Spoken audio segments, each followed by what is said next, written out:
Alright, welcome to turn 21 and 22 overview for my Age of Wonders 3 Draconian Necromancer series. So for turn 21, looking in our event history, finished the Shrines of Unlife, and some level up, and let's look at our battles. So we're out here on the shrine. That was pretty easy pickup. Now if I had a Necromancer, it would have been nice to try and grab that Banshee, but no dice. So did some battles out here. This might be worth looking at. Yes, I think it might. So my goal, because he was at least level 9, my goal was to grab this Manticore Rider. But unfortunately I was unsuccessful because of how things played out, so we'll see. So ideally in this case, we would get him up close and attacking. We would debuff the hell out of him until he has no spirit resistance. And then we would do the melee strike to try and Ghoul Curse, that first and only chance to Ghoul Curse. But if they get in thick and units get in trouble and the reinforcements are too close, sometimes you don't have the luxury of debuffing. So we'll see how close we get here. So I'm trying to back folks up a little bit. So I knew he would pounce. This was actually a tricky battle, so you'll see how I got a little sloppy and then how I got out of it. Okay, so I'm trying to debuff, and so far only one proc of despair, so spirit, we're still at spirit protection 20%. Need to get that lower. Then I'm trying to get Immolate to proc, because that can lower. So let's see. We should look at Immolate. That's -1 resistance, so that can help with a conversion chance. Having the Skelly tank some hits.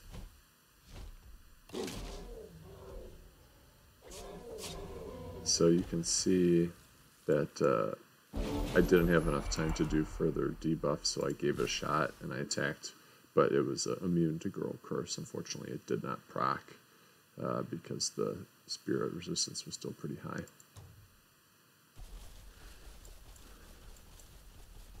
And I'm trying not to lose any units if I can. Dire Panthers are surprisingly tanky. So you can see my Reanimator's taking a bunch of hits. And this guy's getting low. We'll see how I handle this. So I take the flanking hit so that I can do some range damage.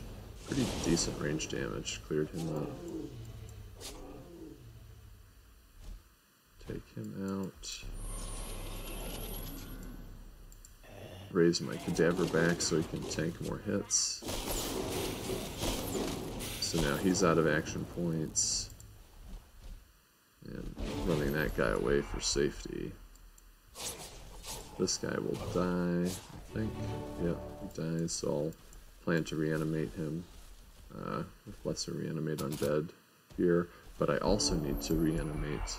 So this was tricky when you have to reanimate multiple people, so I'd have to use Greater Reanimate on one and Lesser Reanimate on the other. It's tricky because you can run out of turns before you're able to create enough time to do the raising, but let's see how I handle this. So first I do some melee stuff with the Banefire, I think. Further knock him out of the way. Okay, so that guy's down. That guy's safe. So now we're just down to one enemy who will not close with melee attacks. Usually they'll keep doing distance attacks, which allows me more time to raise stuff. Okay, so I'm encouraging him to flank attack me. And that's my first raise, and so I'm going to have to be raising the... Okay, so we're just trying to reduce his movement. Devouring Corpse, I still need to raise this next turn.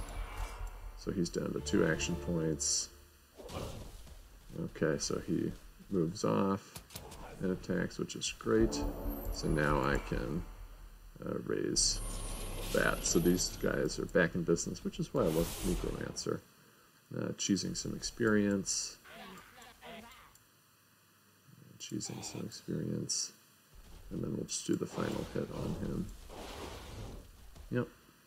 So I did not ghoul the Manticore Rider, which was my big disappointment. But sometimes you just don't have an opportunity to do that.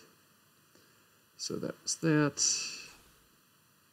Underground, I was sending a Reanimator and 2 Skellies from here down this way to start clearing some stuff if I can, or taking a look at what's around.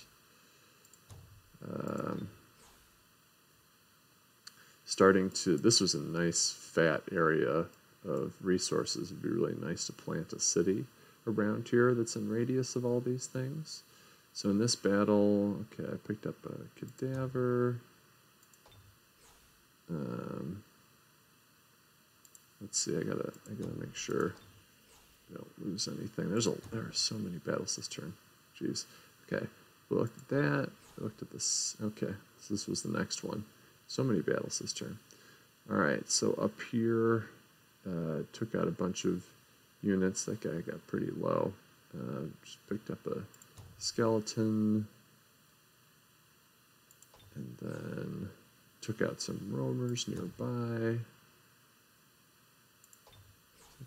and then took out some wisps.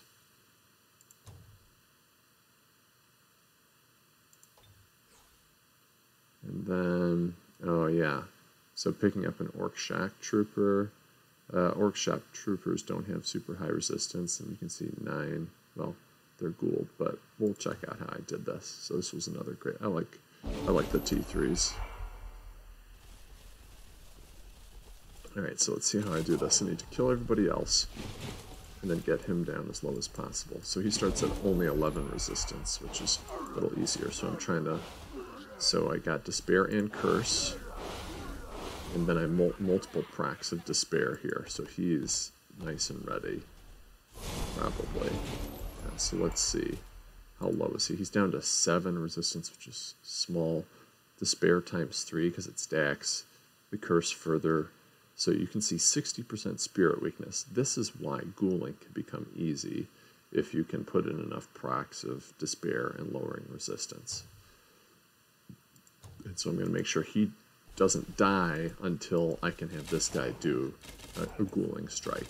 So he's going to come in, do an attack, and then when there's the counterattack, he won't die. So here, puts an attack there. So that actually got a little closer than I would like. The 21 damage is pretty considerable. But there, I put in the Ghoul Curse. So you can see there, I Ghoul Cursed him successfully. And now I just have to clean everybody else up. And you notice I try and devour corpses as much as possible. Because that's easy experience for the cadavers and for the hero. So doing some heals. Doing some heals. Cheesing. XP. Yep. So that's how I picked up that. Then what else?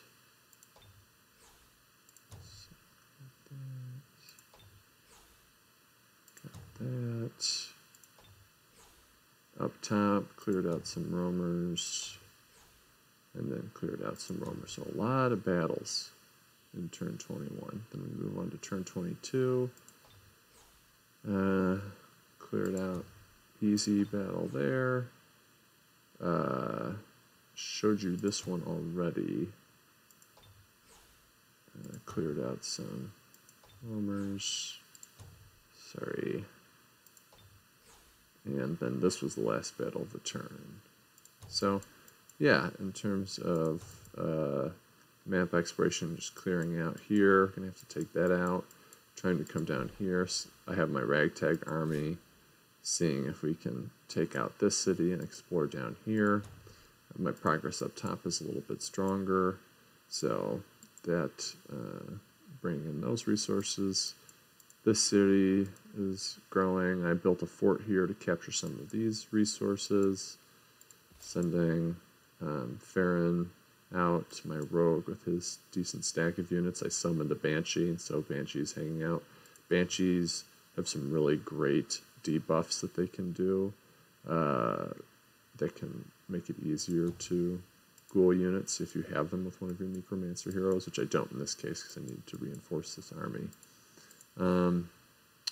Bring in the Warlord back down this way, and the Shock Trooper from earlier got transferred to him. They have a Banshee, and I try and keep one Reanimator in each stack, plus one Cadaver.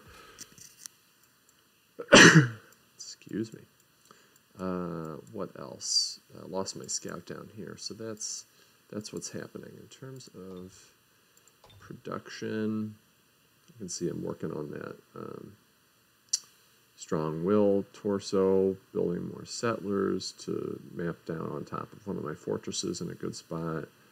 This is just for growth. I usually build a cheap Harvester's Guild in most of the cities I captured. I'll do an Embalmer's Guild if I want to keep cadavers hanging out in that city to defend it. And you can see, I mean, the production on these cities and the growth on these cities is pretty low, with the exception of like the border cities where you've got Undead Plague going, plus some other stuff. It can start to grow pretty decently. So you can see my 4 main stacks here, the composition, trying to get that up to, the Shock Serpent, better Shop Shuriken values. I've got Reanimators in each stack. See, there's 4 Reanimators that I've either built or reanimated, and then a few others with their own solo armies, which can have the cadavers. And then these guys are going to be joining up with certain armies. Yeah. So, and Healers of the Dead is super great, because when you start to ghoul support units that are not reanimators, but they're just like the apprentices and such, they can do heal undead, and so it really makes for a powerful rolling war machine. And so definitely was prioritizing this, but I'll need this soonish. It would be nice to get out to Dread Reaper by going this way. It's always nice to have more casting points. This I'll want eventually when I start summoning units at my cities, definitely before I start summoning Dread Reapers. So those are the few things I'm looking at. Still haven't met my opponents, which is good because I don't want them disjuncting my stuff. It is turn 22, and we're rolling on.